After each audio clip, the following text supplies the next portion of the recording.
Operation Sindoor ഇത് അവസാനിച്ച് ഇത്രകാലം കഴിഞ്ഞിട്ടും അതുമായി ബന്ധപ്പെട്ട ചർച്ചകൾ തുടരുകയാണ്. മറ്റൊന്നുമല്ല, ഓപ്പറേഷൻ സിന്ദൂറിൽ വെടിനിർത്തലിനുള്ള പാകിസ്ഥാൻ ഇന്ത്യയോട് അപേക്ഷിച്ചു എന്നുള്ളതിൻ്റെ പ്രധാന കാരണം അത് കിരാന ഹിൽസിലെ ആക്രമണമെന്നാണ് ഇപ്പോൾ പുറത്തുവരുന്ന ചില വിവരങ്ങൾ. വ്യോമയാന വിദഗ്ധൻ ടോം കൂപ്പർ പാകിസ്ഥാൻ ആണവായുധങ്ങൾ സൂക്ഷിച്ചിട്ടുണ്ടെന്ന് വിശ്വസിക്കപ്പെടുന്ന കിരാന ഹിൽസിലെ ഭൂഗർഭ അറകളിലേക്ക് ഇന്ത്യ ആക്രമണം നടത്തി എന്ന് സ്ഥിരീകരിക്കുകയാണ്. ഈ കിരാന ഹിൽസിലെ 2 പ്രവേശന കവാടങ്ങളിലാണ് ഇന്ത്യൻ മിസൈലുകൾ പതിച്ചതെന്നും കൂപ്പർ പറഞ്ഞു വെക്കുന്നത്. ഇതിലൂടെ പാകിസ്ഥാൻ വിരണ്ടു. പാകിസ്ഥാന് ഇന്ത്യ വ്യക്തമായ സന്ദേശം നൽകി. തുടർന്ന് പാകിസ്ഥാൻ ഇന്ത്യയെ വിളിച്ചിട്ട് വെടിനിർത്തൽ വേണം എന്ന് അപേക്ഷിക്കുകയായിരുന്നു. നമുക്കറിയാം, അത് അത്തരത്തിൽ ഇന്ത്യ വീണ്ടും കിരാന ഹിൽസിൽ ആക്രമണം തുടർന്നാൽ അത് പാകിസ്ഥാനിൽ ഉണ്ടാക്കാവുന്ന പ്രത്യാഘാതങ്ങൾ ചില്ലറയല്ല എന്ന് വളരെ വ്യക്തമായ ബോധ്യമുള്ള രാജ്യം കൂടിയായി പാകിസ്ഥാൻ മാറുകയാണ്. നേരത്തെ നമുക്കറിയാം, ഇന്ത്യയുടെ വ്യോമയാന രംഗത്തെ പ്രധാനപ്പെട്ട ചുമതലക്കാരൊക്കെ ഇത്തരം കാര്യങ്ങൾ സമ്മതിക്കാൻ തയ്യാറായിരുന്നില്ല. കിരാന ഹിൽസിൽ ആണവായുധമുണ്ടോ എന്നാണ് ഇന്ത്യയുടെ തലവൻ, വ്യോമയാന തലവനടക്കം അന്ന് പത്രക്കാരോട് മാധ്യമങ്ങളോട് പറഞ്ഞിരുന്നത്. ഞങ്ങൾക്കറിയില്ല എന്ന് ചിരിച്ചുകൊണ്ട് മറുപടി പറയുന്ന ദൃശ്യങ്ങളൊക്കെ ഇപ്പോഴും നമ്മുടെ മനസ്സിലുണ്ട്. പക്ഷേ അവിടെയാണ് ഇപ്പോൾ കൂപ്പറിൻ്റെ വെളിപ്പെടുത്തൽ വളരെ വ്യക്തമായി തന്നെ പാകിസ്ഥാൻ നൽകിയ സന്ദേശത്തെക്കുറിച്ച് സൂചനകൾ നൽകുന്നത്. വി വിനോദ് വിവരങ്ങൾ പങ്കുവെക്കുകയാണ്. വിനോദ്, ഓപ്പറേഷൻ സിന്ദൂർ ഇപ്പോഴും നമ്മൾ ജലയുദ്ധമായി തുടരുകയാണ്, സംശയമില്ല. ഇന്നലെയും നമ്മൾ ഈ വാർത്ത പുറത്തുവിട്ടിരുന്നു. തുടർച്ചയായി നമ്മുടെ നദികളിൽ നിന്ന് പാകിസ്ഥാന് ലഭിച്ചുകൊണ്ടിരുന്ന ജലം തടയുന്നുണ്ട്. അപ്പോഴാണ് കിരാന കുന്നുകളിലുണ്ടായ ആക്രമണം വീണ്ടും ചർച്ചയാകുന്നത്. എന്താണ് കൂപ്പർ വെളിപ്പെടുത്തുന്ന കാര്യങ്ങൾ?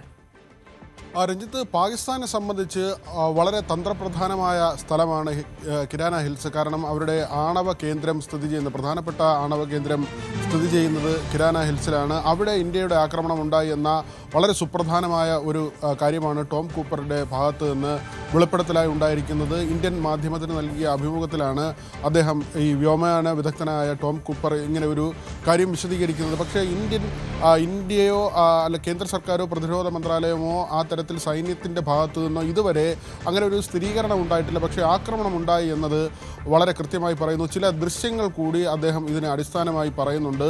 2025 മെയ് 10 കിരാന ഹിൽസിൽ ഇന്ത്യ ആക്രമണം നടത്തി എന്ന കാര്യമാണ് അദ്ദേഹം സമർത്ഥിക്കുന്നത്.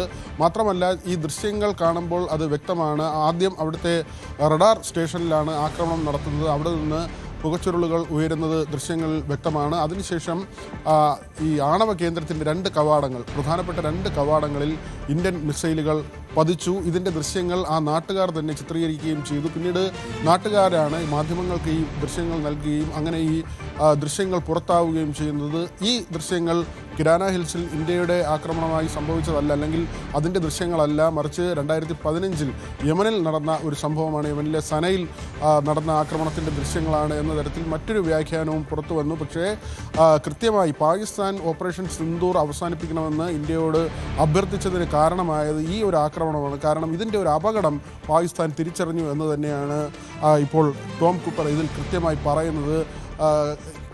ഇതിൻ്റെ ഈ യുദ്ധം നീണ്ടാൽ, അല്ലെങ്കിൽ അങ്ങനെ ഒരു സംഘർഷാവസ്ഥ നീണ്ടുപോയാൽ പാകിസ്ഥാൻ ഉണ്ടാകാവുന്ന പ്രത്യാഘാതം അത് ആ സർക്കാർ തിരിച്ചറിഞ്ഞു. അതുകൊണ്ട് ഇന്ത്യയോട് ഇതിൽ നിന്ന് പിന്മാറണം എന്ന ഒരു ആവശ്യം മുന്നോട്ട് വെച്ചു എന്ന കാര്യമാണ്. മാത്രമല്ല, പാകിസ്ഥാൻ്റെ ബെന്യാൻ അൽ മർസൂസ് എന്ന ഒരു പദ്ധതി ഉണ്ടായിരുന്നു. അത് ഓപ്പറേഷൻ സിന്ദൂറിന് ബദലായി ഇന്ത്യയെ ആക്രമിക്കുന്നതിന് വേണ്ടി പാകിസ്ഥാൻ തയ്യാറാക്കിയ പ്ലാനാണ്. ആ പദ്ധതി ഉപേക്ഷിക്കുന്നതിന് കൂടി കിരാന ഹിൽസിലെ ഇന്ത്യൻ ആക്രമണം കാരണമായി എന്ന് കൂടി അദ്ദേഹത്തിൻ്റെ വെളിപ്പെടുത്തലിൽ പറയുന്നുണ്ട്. രഞ്ജിത്ത്, അന്ന് നമുക്കറിയാം, വ്യോമസേനയുടെ ഇതുമായി ബന്ധപ്പെട്ടുള്ള പ്രതികരണം വന്നപ്പോൾ വിനോദ് അതിൽ പറഞ്ഞിരുന്നത് ഏതാണ് കിരാന ഹിൽസ്, അവിടെ ഇങ്ങനെ പാകിസ്ഥാൻ ആണവായുധം സൂക്ഷിച്ചിട്ടുണ്ടോ എന്നൊക്കെ എയർ മാർഷൽ AK ഭാരതി അദ്ദേഹം നിഷേധിച്ചത് നമ്മളന്ന് ഓർക്കുന്നുണ്ട്. അവിടെയാണ് ഇപ്പോൾ ഇത്തരത്തിലൊരു വെളിപ്പെടുത്തൽ വരുന്നത്. കിരാന ഹിൽസ് പോലെയുള്ള ഒരു പക്ഷേ പാകിസ്ഥാൻ ആണവായുധം സൂക്ഷിച്ച സ്ഥലത്ത് ഇന്ത്യ ആക്രമിച്ചു എന്നൊക്കെ പറയുമ്പോൾ അത് ലോകരാജ്യങ്ങളോട് വെളിപ്പെടുത്തുന്നത് നമുക്ക് ഒരു പക്ഷേ അതൊരു ഔചിത്യമില്ലായ്മയായി തോന്നാം, അല്ലെങ്കിൽ ഏതെങ്കിലും തരത്തിൽ അതുമായി ബന്ധപ്പെട്ട മറ്റ് പ്രതികരണങ്ങൾ വന്നേക്കാം. അതുകൊണ്ടായിരിക്കാം. പക്ഷേ ആക്രമണം നടന്നു എന്നുള്ളത് വളരെ വ്യക്തമാണല്ലോ.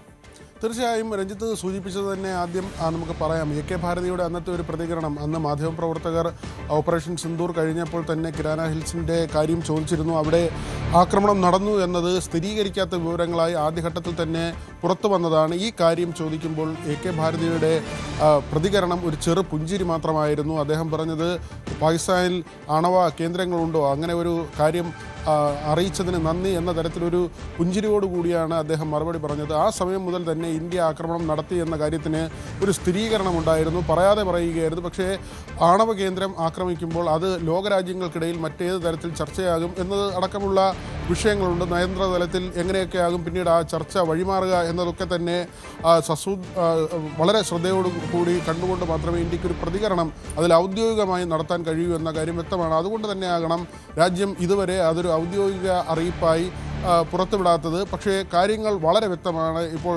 ടോം കൂപ്പറിൻ്റെ വെളിപ്പെടുത്തലിൽ പറയുന്നത് അദ്ദേഹം ആ ദൃശ്യങ്ങളുടെ അടിസ്ഥാനത്തിലാണ് സമർത്ഥിക്കുന്നത്.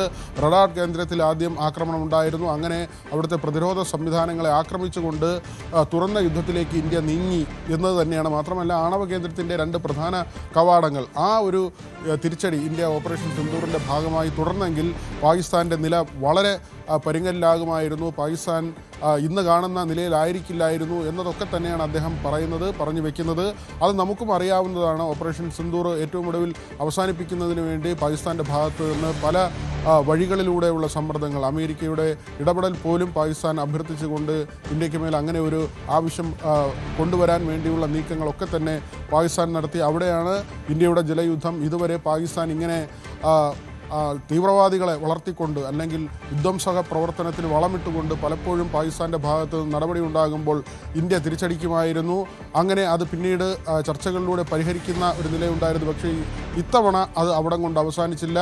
പാകിസ്ഥാനിലേക്ക് ജലമെത്തുന്ന വഴികളെല്ലാം അടച്ചുകൊണ്ട് തന്നെ പല തരത്തിലാണ് ഇന്ത്യ പാകിസ്ഥാന് ഇതിന് മറുപടി നൽകുന്നത്. ഏതായിരുന്നാലും കിരാന ഹിൽസിലുണ്ടായ തിരിച്ചടി അത് ഇന്ത്യയുടെ ഭാഗത്ത് നിന്ന് കൃത്യമായി ഉണ്ടായ ഒരു അറ്റാക്ക് തന്നെ ആയിരുന്നു എന്നത് സ്ഥിരീകരിക്കുന്ന വിവരങ്ങൾ തന്നെയാണ് ഇപ്പോൾ, വെളിപ്പെടുത്തലുകൾ തന്നെയാണ് ഇപ്പോൾ പുറത്തു വരുന്നത്. വി വിനോദാണ് വിവരങ്ങൾ പങ്കുവെക്കുന്നത്. അന്ന് നമുക്ക് പാക് ഈ വീഡിയോ അടക്കം നിഷേധിച്ചിരുന്നു. റിപ്പബ്ലിക് ദിനത്തോടനുബന്ധിച്ച് പുറത്തിറക്കിയ ഓപ്പറേഷൻ സിന്ദൂറിലെ നേട്ടങ്ങൾ വിവരിച്ചുള്ള ഇന്ത്യൻ വ്യോമസേനയുടെ ചെറു വീഡിയോയ്ക്ക് പിന്നാലെ കിരാനയിലെ ആക്രമണത്തെക്കുറിച്ചുള്ള ചർച്ചകൾ ഉയർന്നിരുന്നു.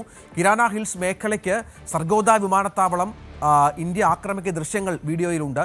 ഇതിനൊപ്പം സമാധാന പാലകർ എന്ന തലക്കെട്ടും ഇന്ത്യൻ വിമാനങ്ങൾ അണിനിരക്കുന്ന വീഡിയോയിൽ ഉപയോഗിച്ചത് നമ്മൾ ഓർക്കുന്നുണ്ട്. ഈ വാക്കുകളും കിരാന ഹിൽസ് ആക്രമിച്ചു എന്ന വാദങ്ങൾക്ക് അന്ന് ബലം നൽകിയിരുന്നു. പക്ഷേ ഇന്ത്യ ഒരിക്കലും അത് സമ്മതിച്ചില്ല എന്നത് ഏറ്റവും പ്രധാനപ്പെട്ട കാര്യമാണ് എന്നുള്ളതും ഇപ്പോൾ നമുക്ക് കുറച്ചുകൂടി ആ കാര്യങ്ങൾ ഓർക്കുമ്പോൾ കുറച്ചുകൂടി വീണ്ടും നമ്മുടെ ഓർമ്മയിലേക്ക് വരുന്നുണ്ട്.